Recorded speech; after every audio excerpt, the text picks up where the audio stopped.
Again, I sincerely apologize for that. Oh, wow. That's quite a bit of your time that I took up there. I'm really sorry about that.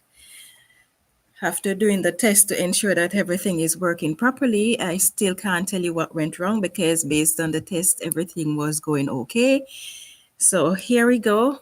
So I'm White Davy, and I'll be your host for today. And we are going to be discussing how to start a worm farm. And we're going to not show you just how to get started, but we're going to be sharing with you practical information such as how to maintain your worm, what type of conditions your worms are looking forward to, some of the benefits of worm farming and how you can use your worm farm, your worm castings, how you can store your worm castings, things like that. And then at the end, we're going to have a Q&A. So if you have any questions, then please write them down if you think you might not remember them, or as the questions pop up in your head, just jot them down so that you'll remember them at the end of the discussion, and then we can answer your questions. And also, we are going to be doing the hands on, showing you how to get that worm bin started. Okay, so first, what is worm farming? Before I explain what worm farming is, I'm just gonna give you a brief introduction into how I got started into this. And it was it was spring of 2016, March, and there I was standing outside in my garden looking at my compost pile. I had snow covering my winter boots, and I was thinking to myself, why do I have to do this? Every year, I have to turn compost twice per week for the entire spring, the entire summer, just so that I can wait one whole year before I have finished compost. I work full time in construction. Why do I have to come and do this? Mark you, I enjoy turning the compost, I enjoy gardening and everything, but it was just too much for me. And the worst part was waiting one whole year before I actually could see results. And so, as I stood there in 2016 and I asked myself these questions, I decided, you know what? I'm going to go and do some research. And so I started researching how I can compost faster. Now, as I was doing the research, I saw something strange. Here, this document is saying vermicomposting. What is that? I've never heard of it. But based on what I heard, based on what I read, I could make compost a whole lot faster. And at that point, that is all I learned, that if I use worms, I could make castings, I could make compost faster. So I got excited and I started searching online to see if I could find a supplier. Thankfully, I did, but then she said, I'm sorry, we don't open until June. So I had to wait 3 months. But at the end of June, I got my worms, and that is how I get started. Now, as we go through the course, I'm going to be sharing with you more on this story because you're going to see how it relates to worm farming and why I think it is so important to share this information with others, with you. Okay, so what is worm farming? Worm farming is known as vermicomposting. It is not the same as composting, and the result that you get from it is not compost, but vermicompost, which is actually worm manure. Some call it worm manure. It is known as worm castings. It is known as vermicast or vermicompost.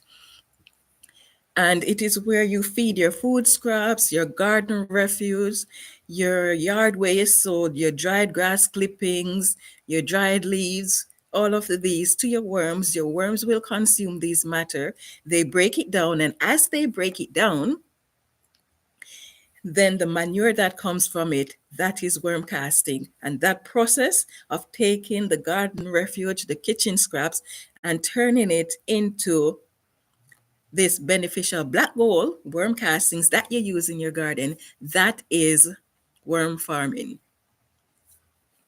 Now, what are some of the benefits though of worm farming? I'm just going to read it off here because it would go a lot faster than me trying to remember all the benefits. So, from what I have here, Wormcast, some of the benefits. Environmentally, it reduces landfill waste. And by worms effectively breaking down food scraps and other organic matter, this organic matter that would normally go into the landfill now becomes something that you can use in your garden, and it is not no longer stored in your at the landfill. One, it also helped to mitigate climate change. It reduces landfill waste. It improves your soil. And that is one of the reasons why most of us get involved, because it improves the soil. And if you had worms directly to your soil, depending on the type of worms that you have, they will help to aerate your soil. It also enhances your soil structure, and it helps with water retention, where your soil will retain moisture, but it won't retain so much moisture that it becomes a problem for your plants. If you think about it, what the worms do, depending on the type of worms that you're getting, because there are three different types of worms. There are the worms that live deep down in the soil, and then there are those that just go horizontally in the soil below the surface of the soil. And then you have those that live on the surface of the soil. Now, the ones that live on the surface of the soil, these are your composting worms. There are some worms that travels up and down in your soil, and they go deep. They can go up to 10 feet down into your soil. Now, some of these, like the European night crawlers, the African night crawlers, the Canadian night crawlers, these are composting worms too. But not all the worms that go up and down in your soil are composting worms. The one that goes horizontally in your soil, those ones are not composting worms. Now, as these worms make their tunnel through the soil, what is happening is that they're creating the airflow in your soil, and they're creating the tunnels so that water can penetrate down into those tunnels. As the water goes down into those tunnels, then the roots that are deep in your soil is able to access moisture. Not only are they able to access moisture, but these worms that travels up and down, they take the food scraps down into their tunnels. And as they consume these food scraps and they break it down into the simplest form that your plants can absorb, what happens is that now the plant roots that are deep are able to access all of these nutrients that are down there. Now, your soil contains certain minerals that is not really found in the upper layer of your soil. So when these worms create these tunnels, the root of the plants can travel in these tunnels and access those minerals that are down in the soil. So these are some of the benefits. Now, also, have you ever tried sowing seeds and they take forever to germinate, or the rate of germination is really poor? Well, here is one more benefit of worm farming. When you use worm castings in your seedling mix, or if you're sowing directly in the soil, if you had worm castings, then it speeds up germination. And not only that, but it strengthens the roots of your plants, seedlings and large plants, excuse me, so that these plants are stronger. And not only are they stronger, worm castings help your plants to avoid attack from certain pests and certain pathogens. And not only do they do that, but the castings also make your plants grow faster. And even the very taste of your produce is enhanced when you had worm castings to your garden. Now, let's look at how you can care for your worms. Now, I like to call this the P fast of worm farming. So it is the letter P and the word fast of worm farming. And this P fast stands for the five things The five things that worms need. So, what are they? The P stands for the pH, meaning the level of acidity or the alkalinity in your worm bin. So, what is it really? The pH that worms require, the pH that is best for your worms, range between 6 and 7. Worms cannot stand acidic conditions. It burns their skin, it disrupt their respiratory system, and so it is harmful to worms if your worm bin is acidic. And we're going to be discussing more on this as we go along. Now, the next one is food. So, what type of food do your worms eat?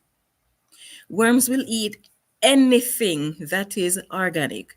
So, whether it is kitchen scraps, whether it is meat, whether it is garden waste, whether it is shredded paper, shredded cardboard, they will eat anything that is organic. But while they will eat anything that is organic, there are some foods that you have to be mindful of if you're considering to feed it to your worms. And what are these foods? Some of them are bad not because it is harmful to your worms, but because of the problem that it creates, not for the worms, but for you. So, so then some of those foods that are harmful that you don't want to feed your worms would include things like dairy products and meat. While the worms love these, you have two problems that can result from feeding to meat and dairies to your worms. One, it will attract pests, and you don't want things like roaches and rats in your worm bin, and especially if you're keeping it in your home.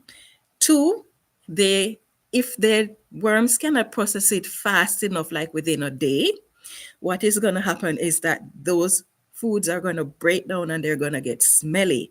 Now, when those get smelly, the first point that we discuss is going to take effect. It's going to attract more pests, and that is what you do not want. Now, we said we'll discuss more about pH, and this is where food is concerned, and even moisture, and we're going to get to that later on. So, certain foods are acidic, like pineapple, oranges are members of the allium family, not just oranges, but any member of the citrus family. These are acidic in nature, and so they can be harmful to your worms. Your worms will eat them. They will eat the onion. You will find a lot of them in the onions if you put a whole onion in the bin. So they will eat their acidic food. But what happens is that if there is too much of it in the bin, then the entire bin becomes acidic. When there is a small quantity of it, what will happen is that the worms will eat it. But then if the environment is too acidic for them, they have somewhere else in the bin that they can go. But if the bin is if the bin has a lot of acidic food in it, then there is nowhere for the worms to escape. So some will tell you, do not feed acidic food to your worms. And I will say to you, it is a matter of knowing how much you can feed to your worms. So use moderation if you're going to be feeding acidic foods to your worms. Now, we've looked at pH, and we had looked at foods. Now, one more thing to consider. Tell me, do you think worms have teeth? Composting worms do not have teeth. They have gizzards just like birds. And so worms will take long to break down certain foods or any food that you put into the worm bin. When I had my first workshop, one of in-person workshop, one of the clients, I ran into her one day and I asked her, how are your worms? And she said, oh, the worms were taking so long to eat the food that I just take them and throw them out in my garden because they weren't producing the eating the food fast enough. So I said to her, and I'm sharing this story because you might have the same experience, and I just want you to understand what is happening so that you don't get frustrated or so that you don't think that the worms are not actually doing their work. What happened is that worms don't have teeth, and so they cannot chew the food. And when you put things like lettuce, not lettuce, because lettuce has a lot of moisture content, which means that it breaks down quickly. But things like cabbages, members of the brassica family, so cabbages, kale, pak choy, those sort of things that take a bit of time to break down, or any other food scraps for that matter, because the worms don't have teeth, they rely on the microbes that are in the bin to break them down. Now, when you're just starting a worm bin, depending on what you're starting with, there might not be a lot of microbes or any microbes in your worm bin for that matter. The worms are going to eat the microbes, and they're going to eat the food scraps, and they're going to eat the bedding that are in the worm bin. But initially, the worms are going to be relying on the microbes for food. They're relying on the microbes to eat the microbes, and they're relying on the microbes to break down the food scraps so that they can consume what is left after the microbes have broken it down. So, with that in mind, then, when you are just getting started, you will notice that the worms are not consuming as fast as you expect them to. Now, it is said that worms can eat up to their full or half their body weight in a day. That is the case if all the five conditions, so the P fast, which is pH, food, airflow, space, and the temperature, if these five conditions are met and they are consistent and the microbes are present, then your worms will process the food fast. They will eat up to their body weight or half their body weight in a day if all these five conditions are maintained. Now, we are living in the real world. The chances of all those five conditions being met at all times is highly unlikely unless you have a room dedicated to them that you can control the temperature, the airflow, and all those things. Then, yes, you will see that result. But in general, you won't be getting that result if all those conditions are not met. So, when it comes to feeding your worms, then it is important that you pay attention to how much your worms are eating. So start off by feeding a small amount. Watch how fast or how slow they finish it, and that will tell you whether you need to give them more food or whether you need to give them less food. Okay, so with that in mind, then let's look at airflow. This is very important. Do you know how worms breathe? Worms breathe through their skin. They don't have nose like you and I do. So they breathe through their skin. And that is why it is important then that they have good airflow in the worm bin, because those oxygen particles get absorbed into their skin and then get taken to their bloodstreams.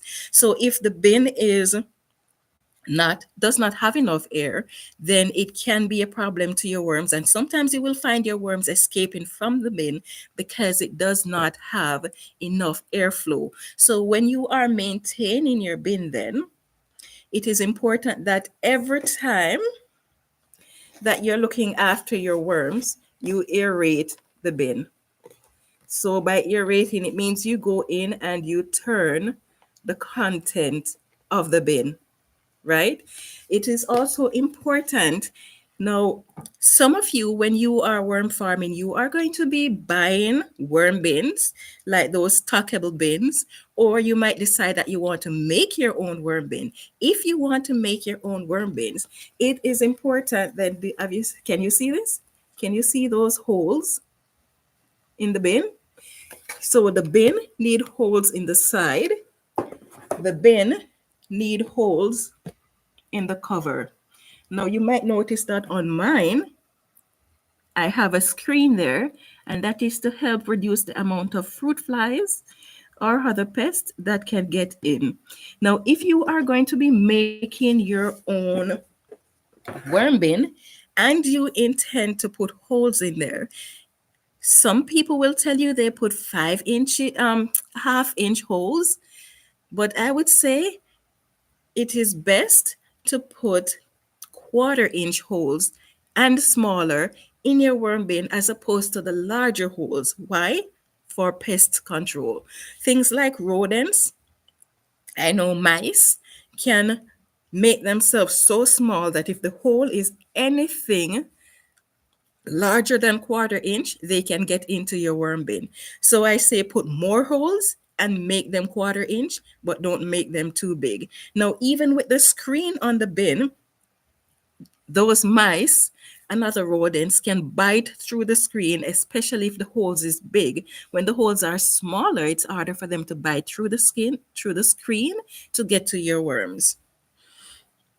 Okay, so airflow is very important to worm farming. To your worms, and then that brings us to the next one, which is space. So let me tell you a little story about it. I won't take long. I know we have already gone way over time because of the delay.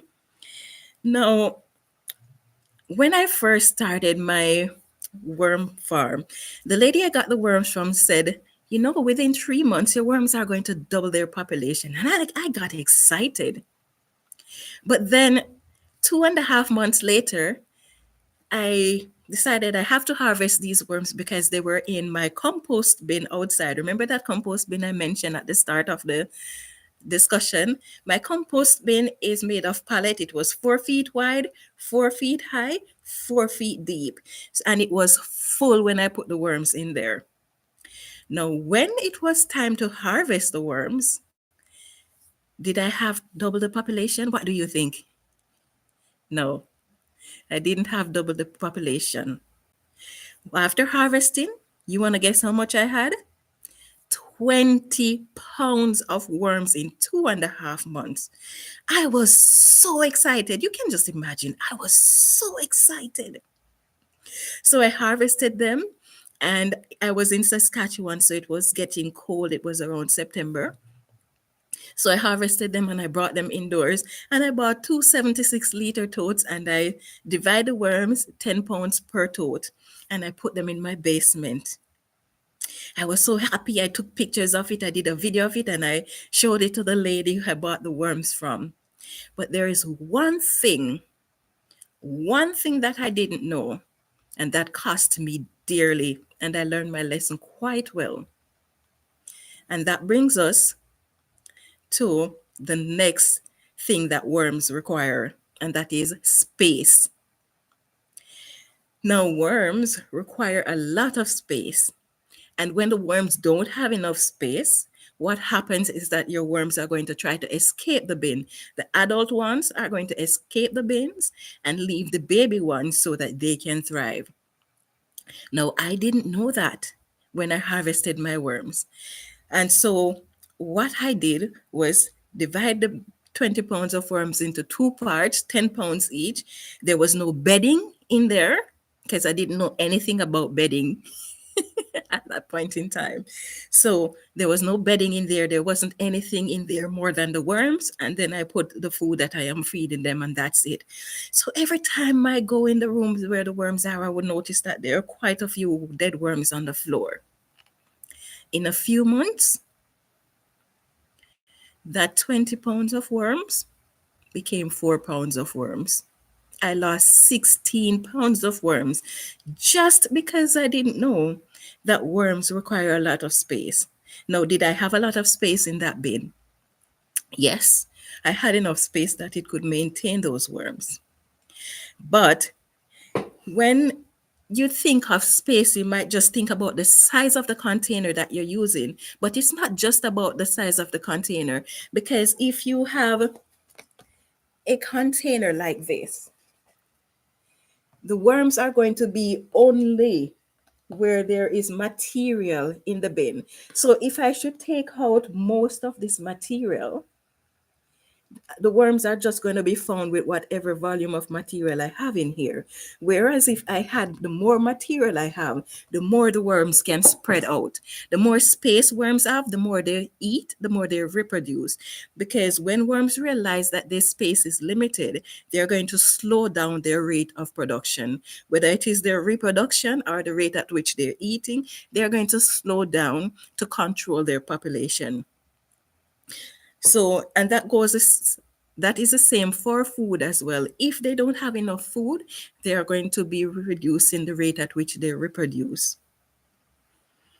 Okay, so then space is very important to your worms. And now that brings us to the last part, and it's very important. And in these days, it is becoming more and more important with climatic changes, and that is the temperature in your worm bin. So when it comes to worms, they can composting worms. You have some of the worms that are good for warm weather, and there are those that are good for cool weather, and there's those that can tolerate both hot and cold.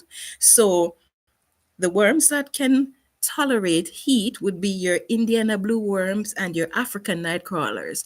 The worms that tolerate cold is the Canadian night crawlers, but Canadian night crawlers are not very good composting worms. Now, red wrigglers and European night crawlers, these two are the best among composting worms. They're prolific breeders, and they're ferocious eaters, and they can survive a wide range of temperature swings. Now, you notice I've been talking about pH and temperatures and airflow and all of that, but I have not been giving you the information that you need in terms of how much moisture, how much, what temperature range. So for moisture, for your worms, you want to have a 60 to 80% moisture content. So when it comes to moisture, if you want to know how much moisture, if your bin has enough moisture or too little, then what you want to do is a squeeze test. And so what you do here is you take the bedding. So if you're not at your desk and you're just listening, you might want to pay attention to the screen because I'm going to be demonstrating what a squeeze test is. Okay, so the squeeze test is when you take the content of your worm bin and you give it a squeeze. Are you seeing that? You're seeing those drops, right? You want to see 2 to 4 drops of water coming out, and then you know you have 60 to 80% moisture content in your burn bin, and that is okay. Now if you see water running or a lot of drops coming out when you do that gentle squeeze, then it is an indication that your bin is too moist. And so what you can do is remove the cover from the bin and allow natural airflow to take place, aerate the bin so that more air can circulate through it, fluff it up, or you can add more bedding to your material. Now, what is bedding? Bedding is any organic matter that is carbon based. So, when it comes to feeding your worms, there are two types of food scraps that you want to add to your worm bin, and that is carbon based products known as browns, and then there is the nitrogen based products known as greens. So, those are the two things that you use to create a balanced diet between your worm, a balanced diet for your worms. So, your browns or your carbon based material would be things like dried grass clippings. And notice I said dried. If it is not dry, then it is a nitrogen source. If it is dried, then it becomes a carbon source. So, dried leaves, dried grass clippings, shredded paper, shredded cardboard, and you want the ones that are not printed or colored, and things like cocoa coir, peat moss, those type of things, those are browns. Your greens or your nitrogen ones would be the food scraps that you're feeding your worm, the plant leaves that are green. So the garden refuse, maybe you harvest your lettuce and there's some of the plant remaining, and you're going to be throwing that in your compost pile that can be fed to your worm, and that is your greens or your nitrogen based food. Now, I think at this point I should make it clear because a lot of time we hear about worm castings and we hear about the benefit of worm castings and we say, okay, yes, I'm going to raise worms now. I'm going to raise worm because I want these benefits. But there is two important factors that you need to consider when it comes to raising worms. And that is, what are you growing? Are you growing trees and shrubs? Or are you growing vegetables and fruits? Now, if you're growing trees and shrubs, then you want your worm castings to be more fungal dominant. If you want your worm castings for trees to be fungal dominant, then what you do is add far more browns or carbon based material than you do nitrogen material. If you're growing vegetables and fruits and flowers, then you want a nitrogen rich castings, which is going to be bacterial dominant. So in that case, then you're going to be adding more food scraps. And if you want to strike the balance, because sometimes you can balance it, so it is recommended that every time you feed your worms, you had 1 part food to 2 parts bedding. And again, your bedding would be things like cocoa coir, peat moss, your shredded paper, shredded cardboard, dried leaves, dried grass clippings. Those are your bedding. Now, you can feed your worms things like manure, but it has to be composted, because if it's not composted, it can heat up your worm bin. It gets too hot and it will harm your worms. So, if you want to make it fungal dominant, you're not going to do 1 part nitrogen or 1 part, um, yes, brown greens to 2 parts brown. So it's not nitrogen to carbon 1 to 2. What you want to do is like 1 part nitrogen, and you have 10 parts carbon. You can have 25 parts, 30 parts, you can have 50 parts carbon if you are going for fungal dominant for trees and shrubs. But if you're going bacterial dominant, then you want to have 1 part nitrogen or greens to 2 parts of browns.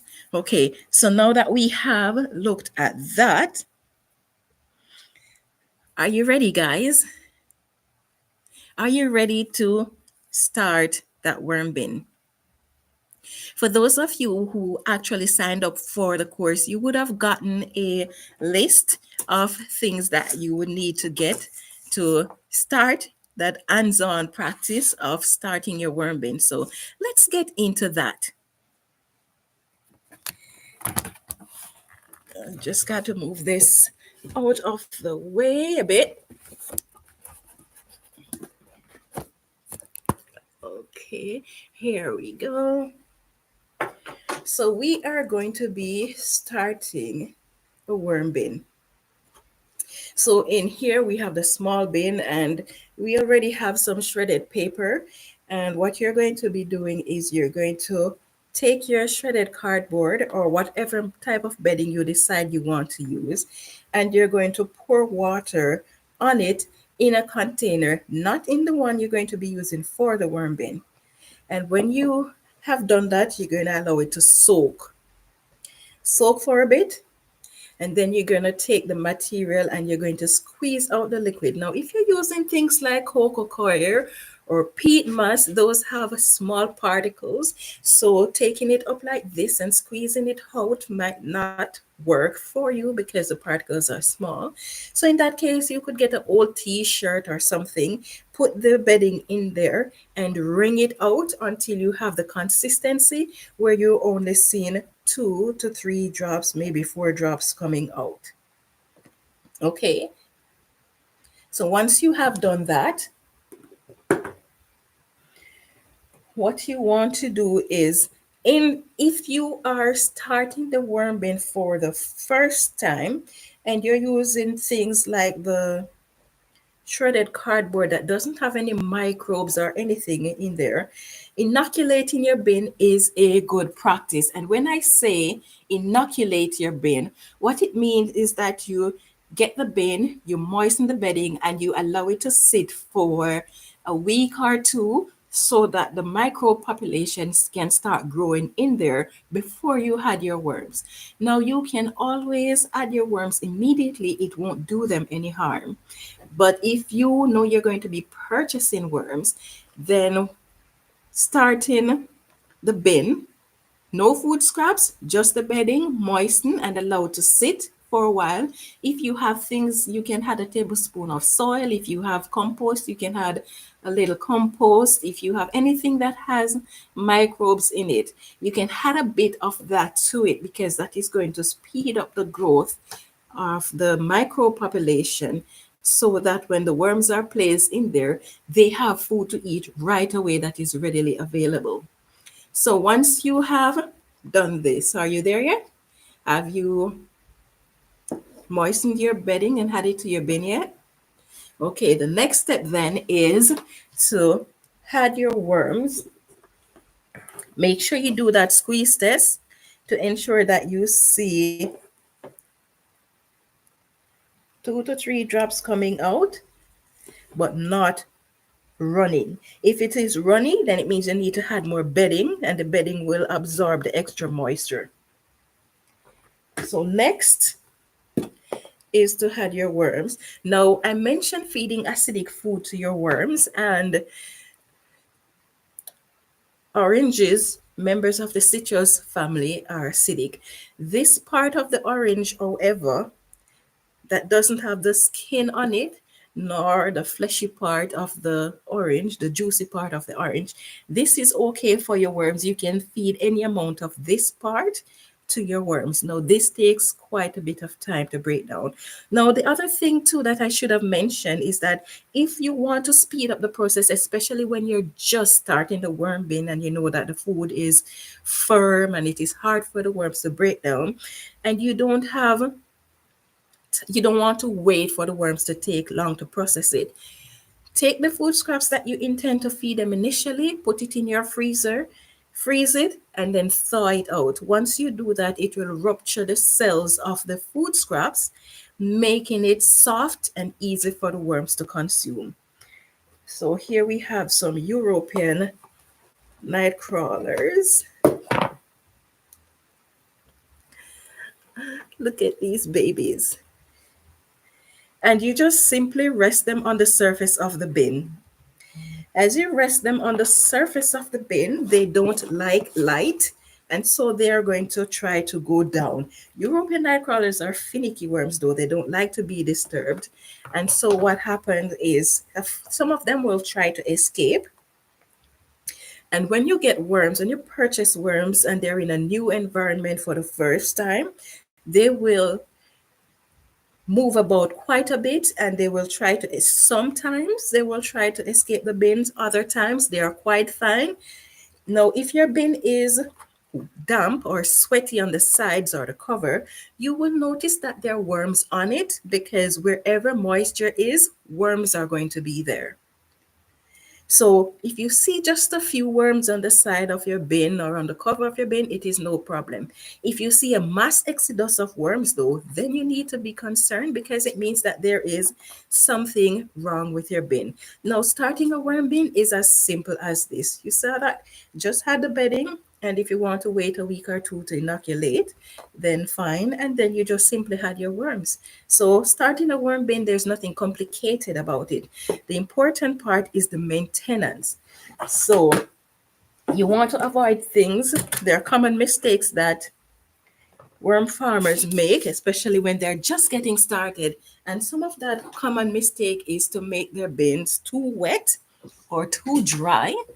Now, if your bin is too wet or too dry, when your bin is too dry,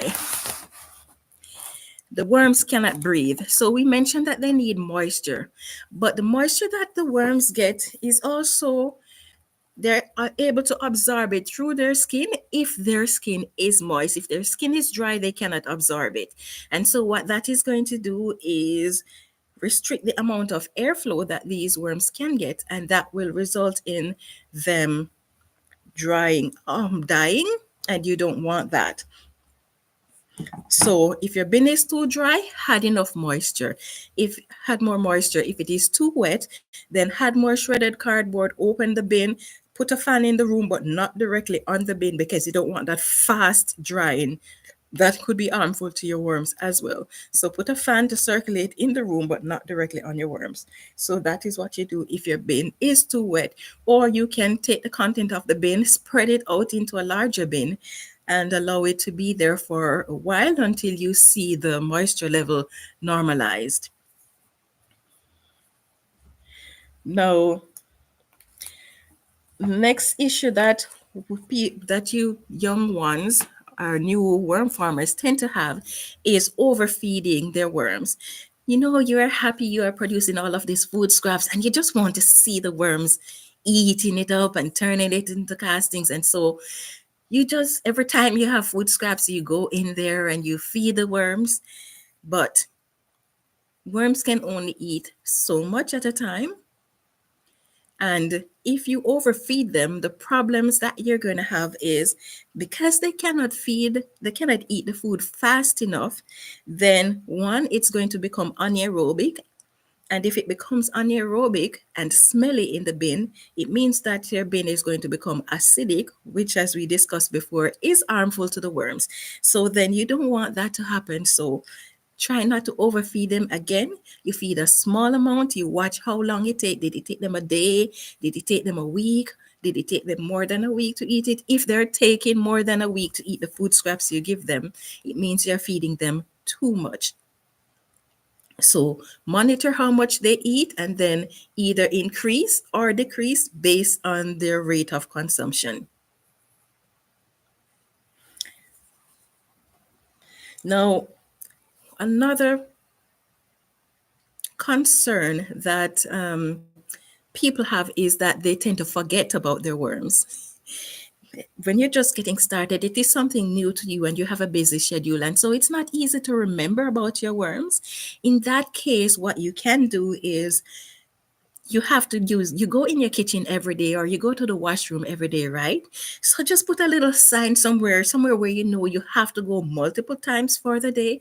Or if you're someone who create a to-do list or a schedule, then you just put it on your schedule and you know that, okay, every Saturday at 1 p.m. Okay, I am going to go and look after my worms. When you have it on a schedule or you have it on your fridge or in the washroom, or every time you sit down to use the washroom, you see the note, feed the worms, and you know that once you get up, once you leave that kitchen, once you use that washroom, once wherever you have that note, once you look in that book and you see, okay, today this is what I have scheduled, you ensure that you do it. Don't put it off. It is one of those things that you must do. Now, if you forget to feed your worm one day or for 1 week, your worms are not going to die, and the worms eat the bedding too, so you want to make sure that you have bedding in there. And then another concern that a lot of people have, especially here in Canada, is that Canada and the US, a lot of people just love traveling. And when summer comes, they're gone for a month or they might be gone for 6 weeks and they're concerned about their worms. What happened to my worms if I leave? Now, what I always recommend is if you are going to be going on vacation, increasing the amount of food scraps you feed your worms is not practical. And it's not practical because the worms cannot consume it fast enough and it's going to be anaerobic, and then it can cause other issues, pests or acidic conditions that harms your worms, things like that.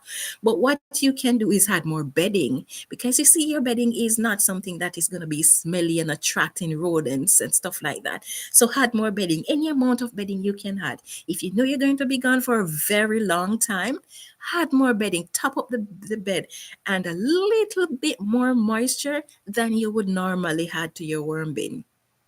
You had a little bit more moisture, that will keep them going. Worms are quite resilient, so they won't just die suddenly if for 1 week you cannot feed them or for a month you cannot feed them. As long as they have moisture and they have bedding, then they should be fine.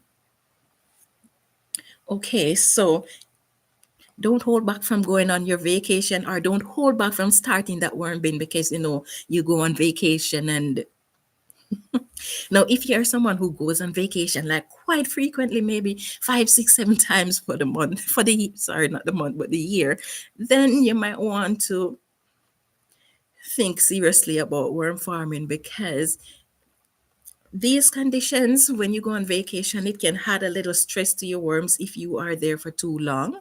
So think about it carefully and make adjustment based on what you think is required. Now,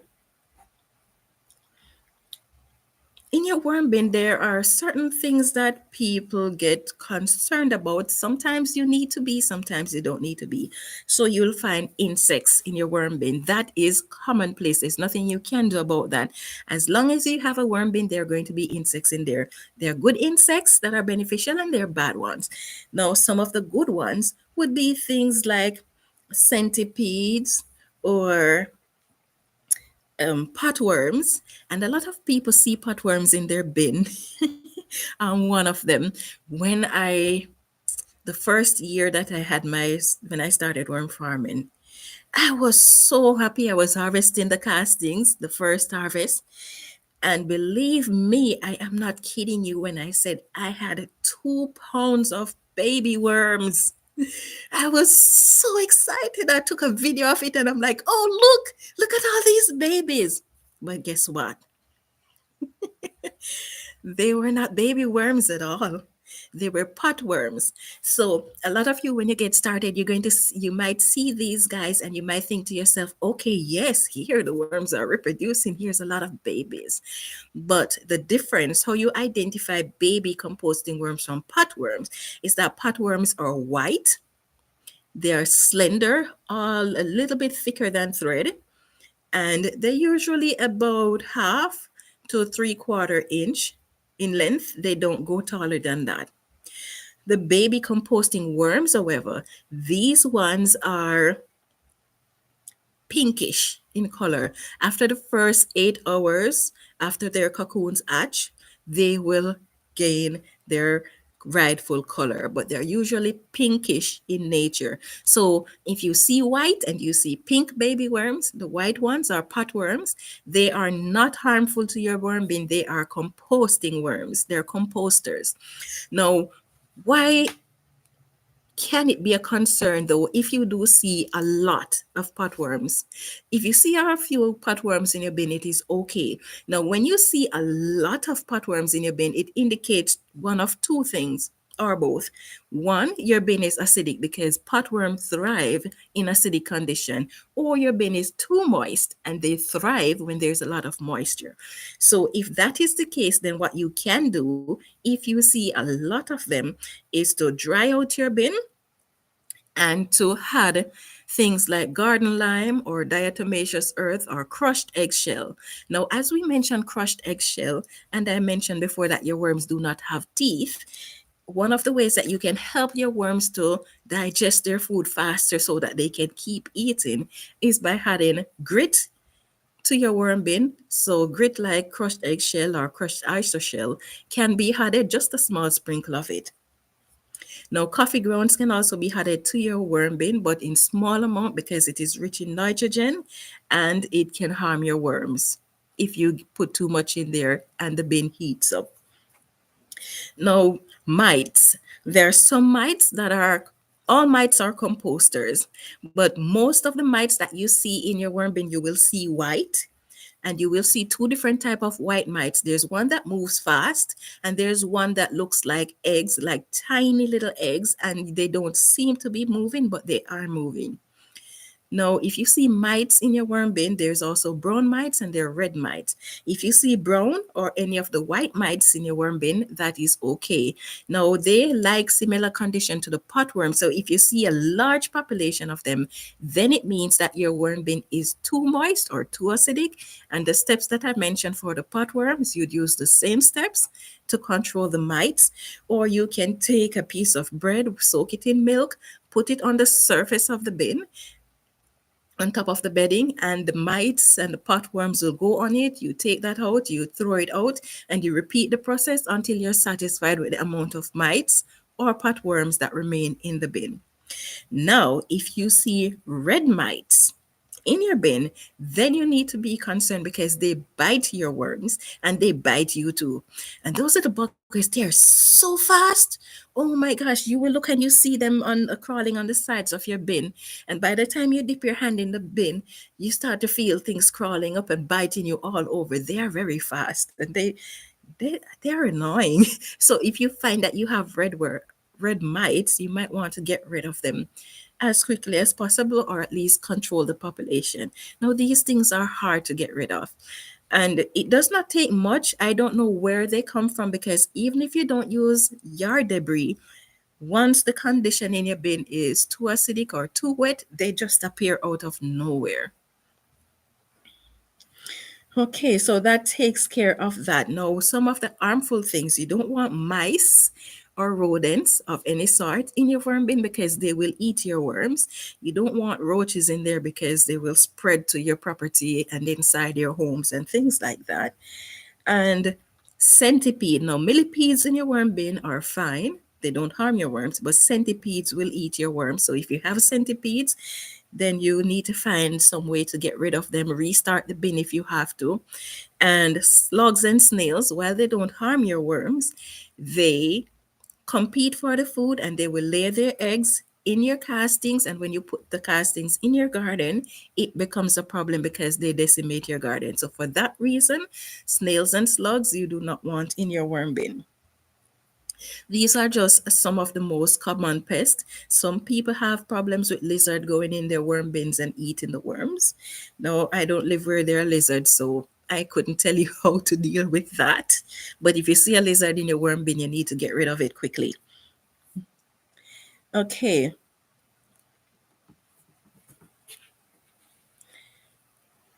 Now, let's look at harvesting castings because this is one of the concerns that a lot of people have. And there are many ways that you can harvest castings. So, there is the sifting, and some people are concerned that when they sift, it will harm the worms. It does not really harm your worms when you sift your castings. So you can sift, and for sifting, some people use quarter inch screen. I use 1/8.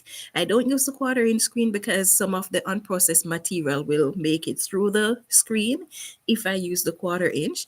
But if you're a gardener, it doesn't really matter much. But for me, because I do this as a business and I'm selling my castings, then I want that quarter inch where I can control what goes through that sifter.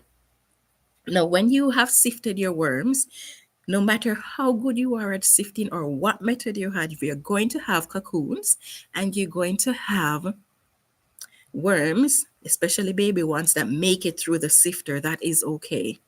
Now, if you want to save those cocoons or those worms that make it through the sifter, if you want to put them back into your worm bin, harvesting the cocoon is either a very expensive machine to do so, or you handpick them, which is not very practical. You could be there for days.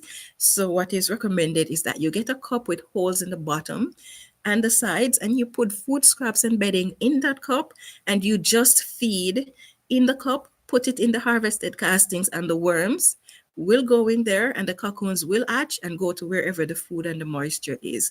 And then you every 2 weeks you take that out and you keep replacing until you're satisfied. So, sifting. Now, there is also what we call the light method, and the light method is similar to the method that I call agitate, where on the top of your bin, you just simply disturb the top here, and the worms don't like to be disturbed. So, when you do this, once they feel you disturbing the surface of the bin, they start moving down. Can you see the paper moving there? Because the worm is trying to escape the moment he realizes I'm disturbing the bin. Yes, so once you disturb the bin, the worms start to move down. And as they move down, you scrape off the upper layer and you just keep repeating that process. It's the same thing for the light method. Worms don't like light because it paralyzes them. So if you're starting a worm bin for the first time and you notice your worms trying to escape, put a light over the bin and not too close because the light will paralyze them. It will dry them out, and after 1 hour, the worms will die. So don't put it too close, and don't make sure that the light is not too hot either. So that is what you're going to do. You put the light over the bin. The worms are going to dive down because they're trying to escape from the light. You scrape off the upper surface until you start to see worms. Once you start to see worms, you stop, put back the light or agitate the top of the bin again and let the worms move down, and you keep repeating that process until you have harvested the castings. Now, there's one thing I need to mention when it comes to using the sifter to harvest your castings. However, it is very important that when you are shaking that sifter, you don't try to get every bit of castings out of it, because you're going to end up with more particles that are not castings. And not only that, it is going to be too much for your worms. So once, go through the sifting once, don't do it the second time. And then the material that remains in the sifter, you put that to restart your worm bin, and you keep repeating that process until the harvest is complete. Okay, so those, and then the next method is the horizontal migration. For the horizontal migration, what happens, how you do it is you take all of the unfinished material, so all of those big food scraps and bedding material, you want to take those and you want to move them to one side of the bin. And then for the castings, you move it to the other side of the bin. As you separate the castings from the food scraps and the bedding, you're going to stop watering or moistening the section where the casting is. What you're going to be moistening is a section where the bedding is, and every time you feed where the bedding is. When you feed where the bedding is and you had the moisture there, this is going to be moist, this is going to be not so moist. So most, not all of the worms are going to migrate to wherever the food and the moisture is. And then as they migrate over there, then you can harvest your castings. Now, some worms are going to remain in the castings. There's nothing you can do about that.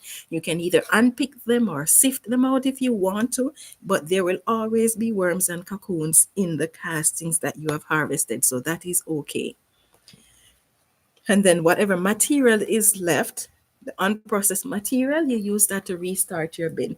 So this is how the horizontal migration works. Now, of all the methods of harvesting, the horizontal migration put the worms under the least amount of stress, but it is the one that takes the most time, because it can take weeks for most of the worms to move over to where the food scrap is. But if you are someone who is concerned about the safety of your worms and you don't want to stress your worms too much, then the horizontal migration is the safest method for them. All of the methods are okay, but the safest is the horizontal migration. Now, one concern that a lot of those who attend my workshop tend to raise is that it is so much information to remember. So some are taking notes, and if you're like me, you're taking notes, and every time you hear something really important that you think you need to remember, you jot it down. But while the person is speaking, you miss some of the information that was delivered. And so they are concerned that they won't remember everything. It is challenging. And they're afraid that, you know what, if I start my worm bin, I'm still going to have issues because I didn't hear everything or I didn't get notes on everything. That is quite understandable. And so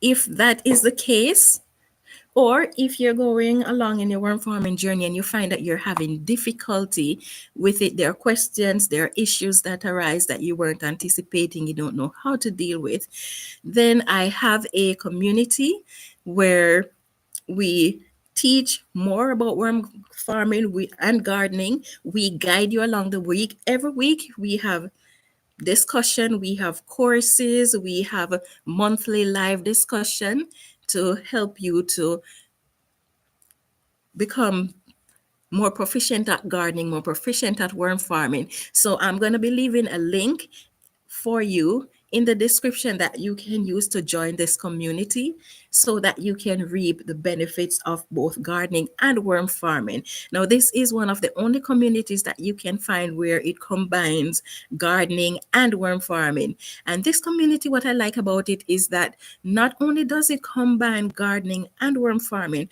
but what it does is go deep into these topics, because the goal is to ensure that each family can provide food for their families, whether or not they have to deal with climatic conditions or they have to deal with poor economic conditions that is ever fluctuating. Then this community is there to help you. And then when you face challenges and you have to do it on your own, it can be so difficult. So I know some of you are going to be leaving as you hear me discussing this because it's not really worm farming, but stay tuned. We have more to discuss on the worm farming topic, so don't leave yet. Yes, but this community, you can talk to your fellow like-minded individuals, share ideas, ask questions, and learn from each other. We don't hold back information. Like a lot of people hold back information because they think if they do, they're going to be missing out. But sharing what you know is the best way to help not just others, but to help yourself. So feel free to join our community because trust me, it will be worth your effort. And I'm going to be putting the link for that community in the description below. Okay, so now, how do you use worm castings for the best benefit? Now, I've done some experiments and I've seen others done similar experiments with worm casting to see how much worm casting should we really be using to get the best result.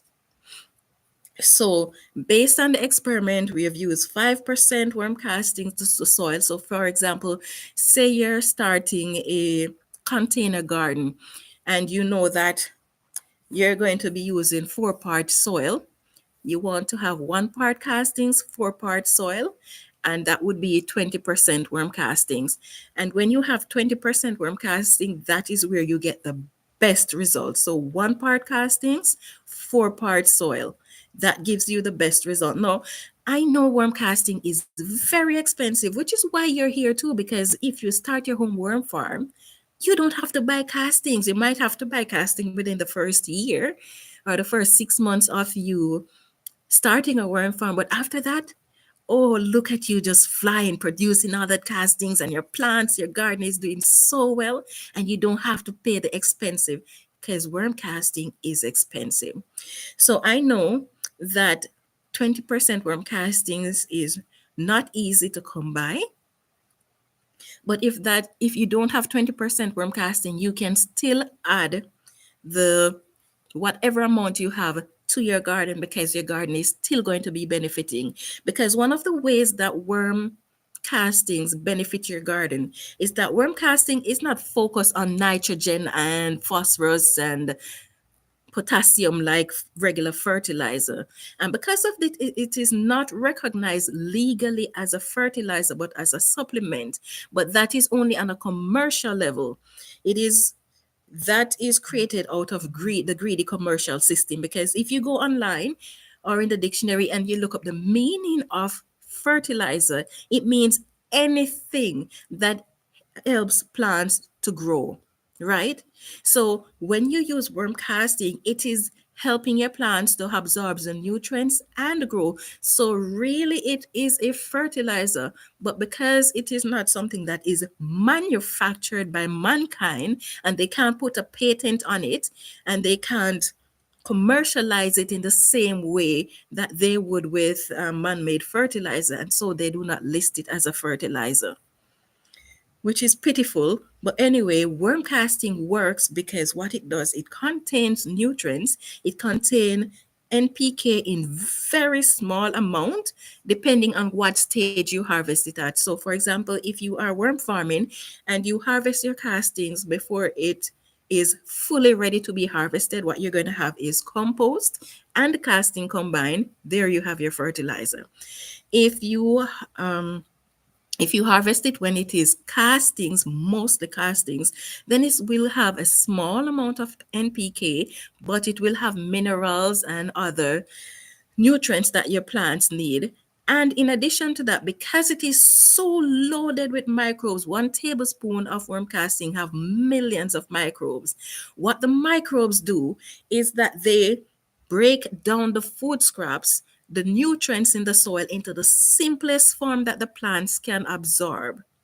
And as they break down the nutrients into the simplest plant form for the plants to absorb, the plants can absorb it faster than when you put regular fertilizer, whether organic or man-made. The plants can absorb it a whole lot faster. Now, worm casting slowly releases it. So when it does that, it lasts for a long period of time. When you put worm castings in your soil, it lasts for 2 months. So over 2 months, the castings slowly releases its benefits into the soil.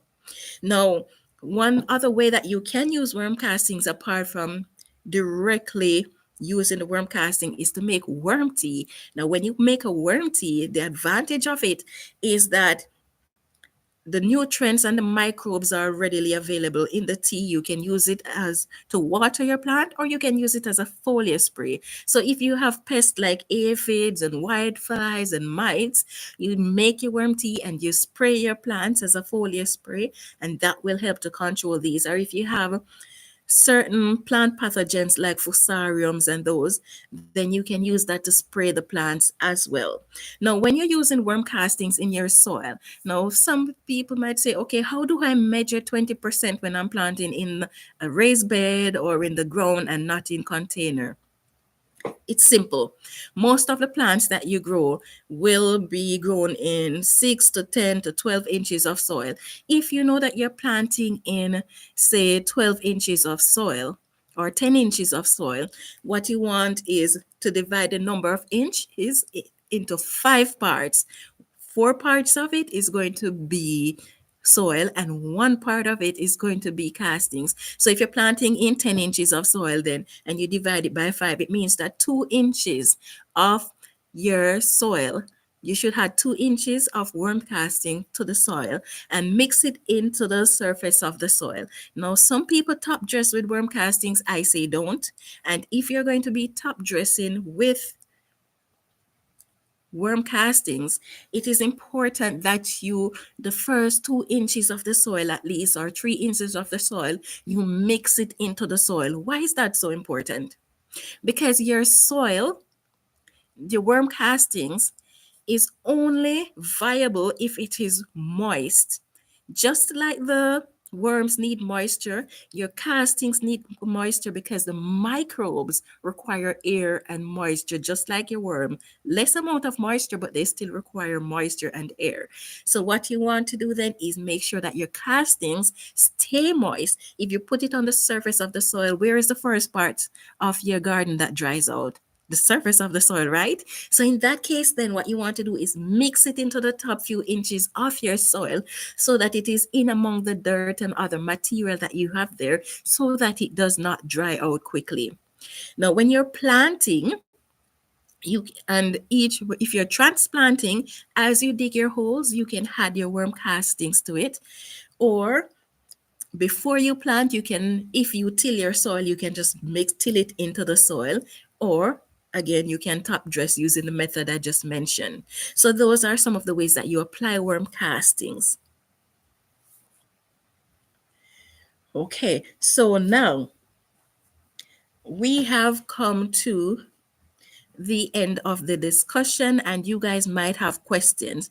So, do you have any questions that you would like to ask? And sometimes you will hear people say, I have a stupid question to ask. There is no such thing as a stupid question. The stupid questions are the ones you don't ask. If you don't ask it, it is stupid because you can't get an answer, right? But other than that, feel free to ask any questions that you may have.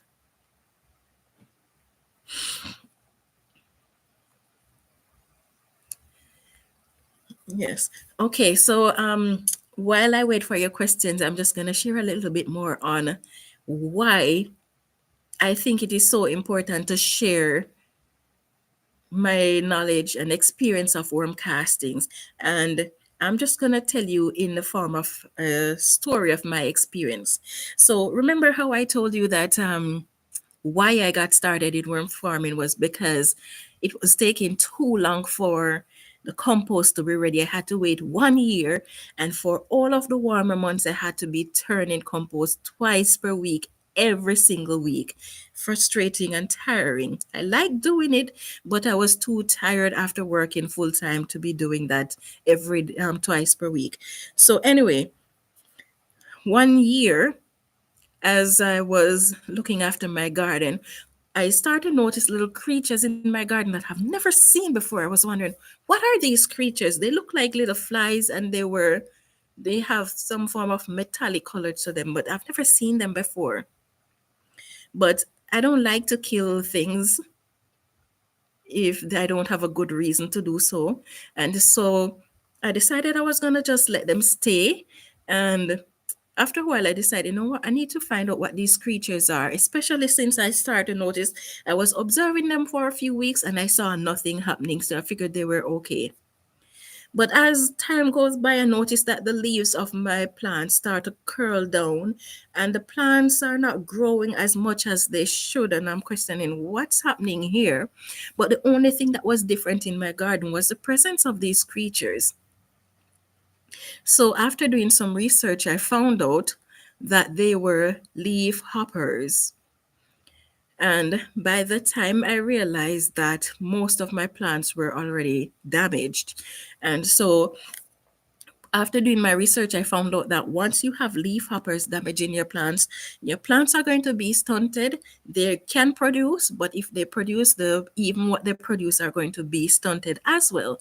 So I decided, okay, you know what? Let me test my worm castings and see if it will help. And so I made a batch of worm tea, and every time I go out and I spray the plants with it and I water the garden with the worm tea. Now, you should know when leaf hoppers damages your plants, it is irreversible no matter what you do. But anyway, I decided I was going to test the worm tea, and I started to see the plants looking up. They never recovered fully, but based on how the plants look, I wasn't really expecting much of an harvest. But every week I would treat the plants with the worm tea and I keep watering and using it as a foliar spray. And then I noticed something. The plants start to improve and looking a little bit livelier, and I was able to get a nice harvest that year. Not like what I got the previous years or the other years before, but because I was using the worm tea, it was strengthening the plant so that it can fight back a little, not fully because the damage was already done, but it was able to strengthen the plant enough that I was able to have a nice harvest from it. And so I realized that worm tea is definitely worth it. Worm casting, worm farming is definitely worth it. And so as I see this, I start to think to myself, people need to learn about worm farming because it can help them to avoid so much of the stress. Not to mention, you don't have to rely on the harmful chemicals anymore for pesticide. You don't have to rely on the harmful fertilizers and things like that. So now I cannot see myself without having a worm farm. In fact, I take it so seriously that now, you know how they tell you climatic condition is so bad that you must have a go bag. You want to know what is in my go bag? Yep. Yes, right beside my go bag, I have my little bin with worm cocoons in there. And I switch these out quite often because the cocoons are going to hatch and the worms are going to grow and all of that. So I switch these out quite often to ensure that they're viable.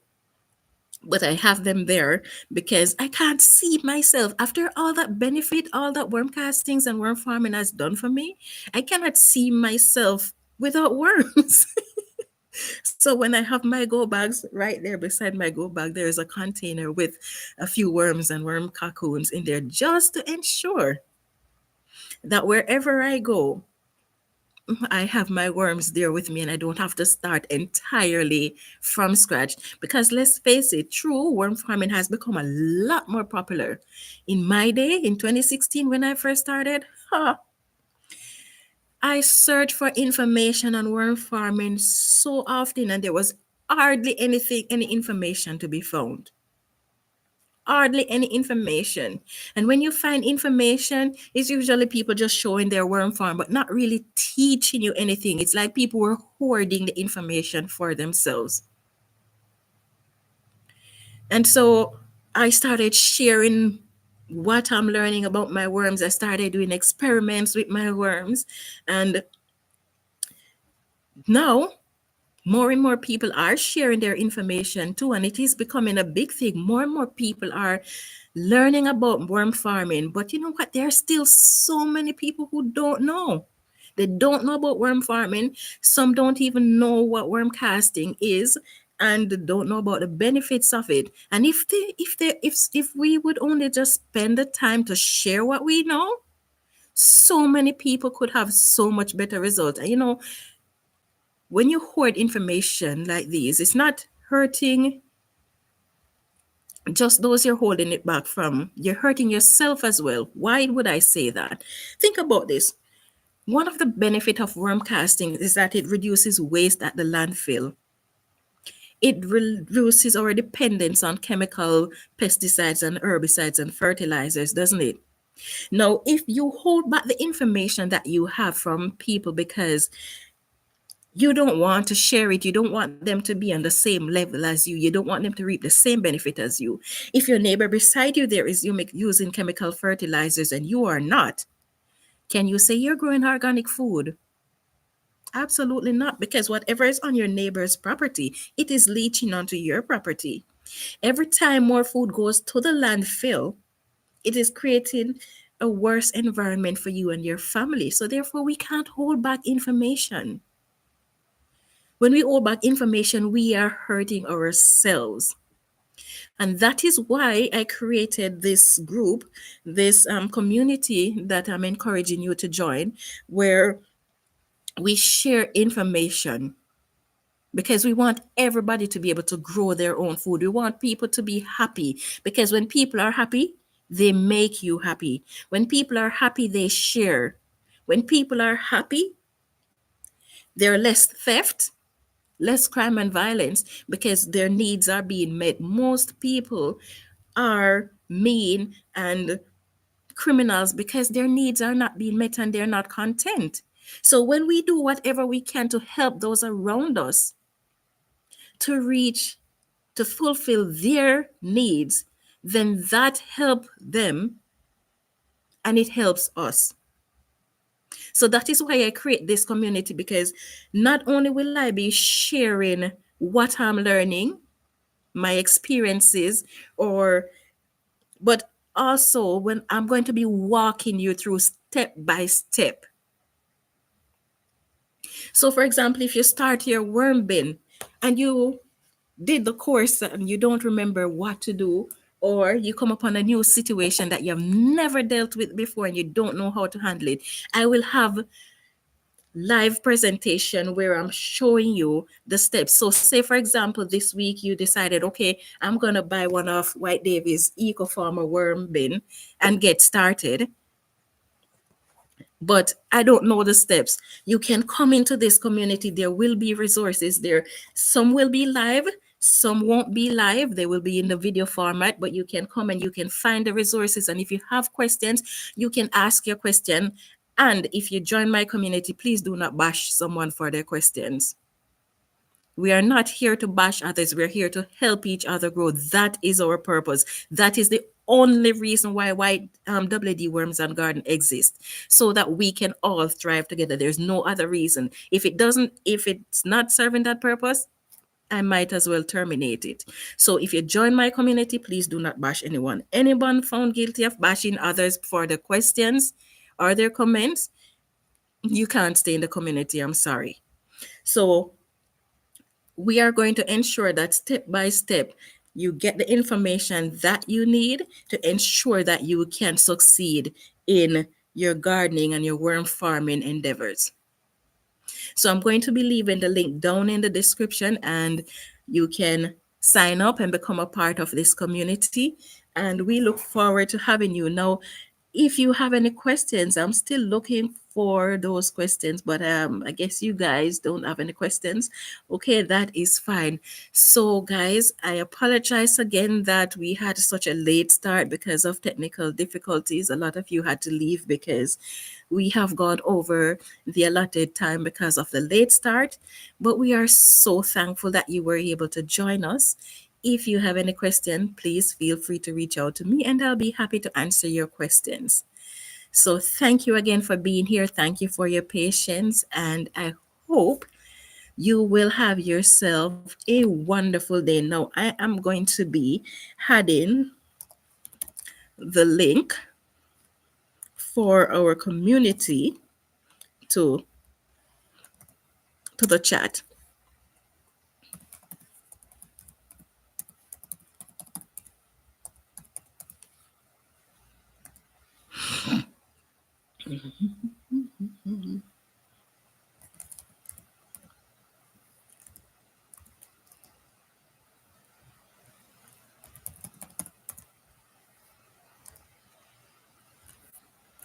And it is called Worms and Garden Beyond Basics because we go beyond basic information.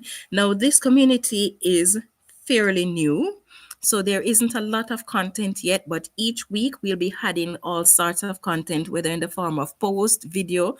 Once per month, we're going to be going live. And if there is any topic that you would like me to discuss in depth, you can make your suggestions because I'll be happy to share whatever information I know with you. We'll be having courses, we'll be having workshops, anything that will help both of us to grow.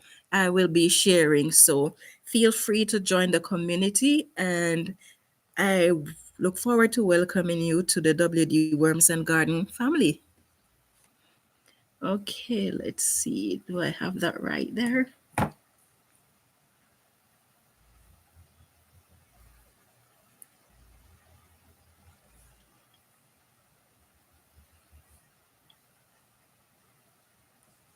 Okay, missing. Okay, here is the link if you want to join our community.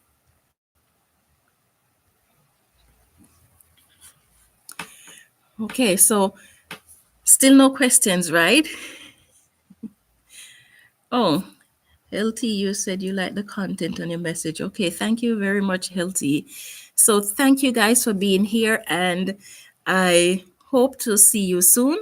Have a good day.